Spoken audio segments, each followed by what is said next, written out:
chama a nossa atenção aqui, nessa a parte de reforma toda, e eu particularmente, quando lia isso daqui, lembrava da nossa reforma aqui, né? Quantas pessoas a gente tem que contratar, né? Chama o marceneiro, chama o marmorista, chama o eletricista, chama isso, chama aquilo. É o caos administrar tudo isso daqui. Então, eu entendo um pouco a experiência do Joás e do Joiada aqui, eu me compadeço deles. Foi uma edificação considerável, era uma edificação que precisava de muitos reparos, então muito trabalho foi empregado aí. Agora, o que chama a nossa atenção é o versículo 15. O versículo 15 diz que os administradores desses recursos eram tão fiéis que não se pediam conta. Eles não prestavam contas. Não, peraí, a gente acabou de sair de um problema de administração ruim, porque a reforma não estava caminhando, mas as pessoas que foram colocadas agora, elas eram tão diligentes, elas eram tão zelosas, elas faziam a coisa acontecer com tanta qualidade, com tanta celeridade, que a administração não era questionada. O texto fala claramente, esses homens não davam contas, não prestavam contas, não se pediam contas a ele, porque procediam com fidelidade. E isso nos ensina algo também. O exemplo desses homens nos ensina algo. Como eu disse, nós temos no livro dos reis maus exemplos, em sua maioria, mas nós temos alguns bons exemplos. E aqui nós temos um recorte de bom exemplo. E esse bom exemplo nos ensina que os servos de Deus são zelosos na administração dos seus recursos. Isso dá credibilidade para o povo de Deus.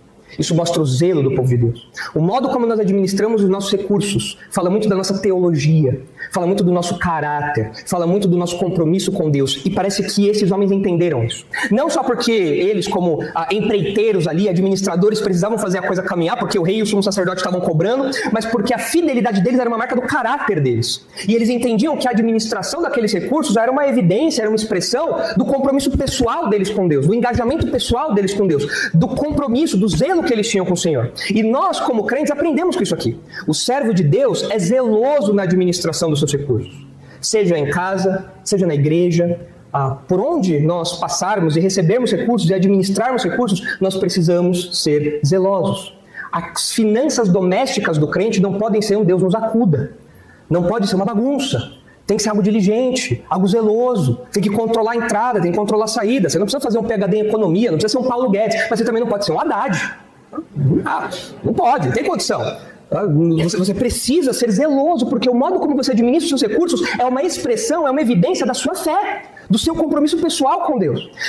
É muito triste ver como na mente das pessoas a administração de recursos é algo, a administração de bens, de patrimônio, de dinheiro, é algo que está fora da autoridade de Deus.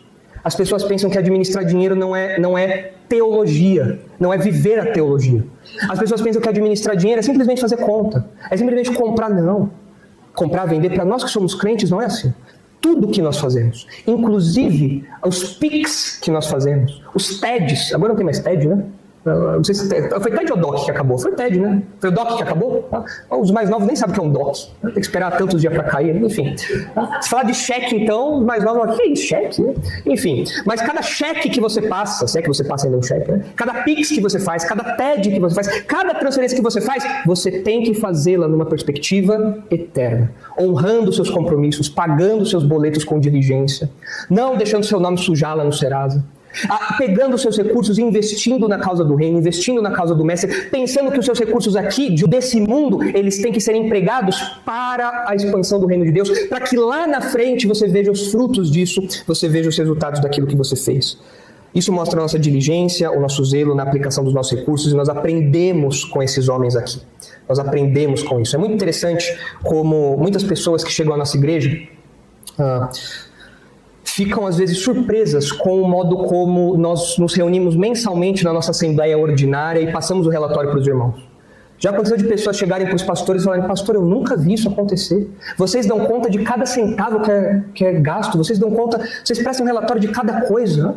Talvez o Altair possa falar: olha, eu dirijo tão bem as finanças que eu não vou mais dar conta não. Não é isso, viu, Altair? Eu tenho que dar conta, tenho que dar relatório lá, mensalmente, até porque foi estatuto, né? Essa parte aí só ressalta a fidelidade deles. Mas nós poderíamos muito bem olhar para os administradores da nossa igreja, o Carlos antes, o Altair hoje, os tesoureiros, e falar: olha, vocês fazem tudo com muita diligência, com muito zelo. Realmente, nós não precisamos ficar cobrando os nossos tesoureiros, nós não precisamos ficar: olha, tem aqui uma coisa que não está batendo. A comissão de exame de contas sempre fala na nossa igreja: olha, está tudo perfeito, tudo bate. Cada centavinho está no lugar que deveria estar, mostrando o zelo e a fidelidade desses irmãos. E quando nós apresentamos isso nos relatórios, quando nós apresentamos isso nas reuniões, as pessoas que nos visitam falam: eu nunca vi algo assim na minha vida. Porque o que nós vemos de igrejas que são péssimas administradoras, que desviam, que roubam, que têm desmazelo incrível na administração dos recursos, não são poucos casos. Então nós, como igreja, nós temos que aprender com esses homens também. E pela graça de Deus nós temos feito isso. As administrações da nossa igreja são como esses homens aqui, são zelosos. Nós não temos a necessidade de ficar pedindo, prestando contas. Nós vemos o trabalho desses homens mensalmente, nos bastidores. Glória a Deus por isso. Isso mostra como, de fato, a administração dos recursos está conectada com o nosso compromisso com Deus.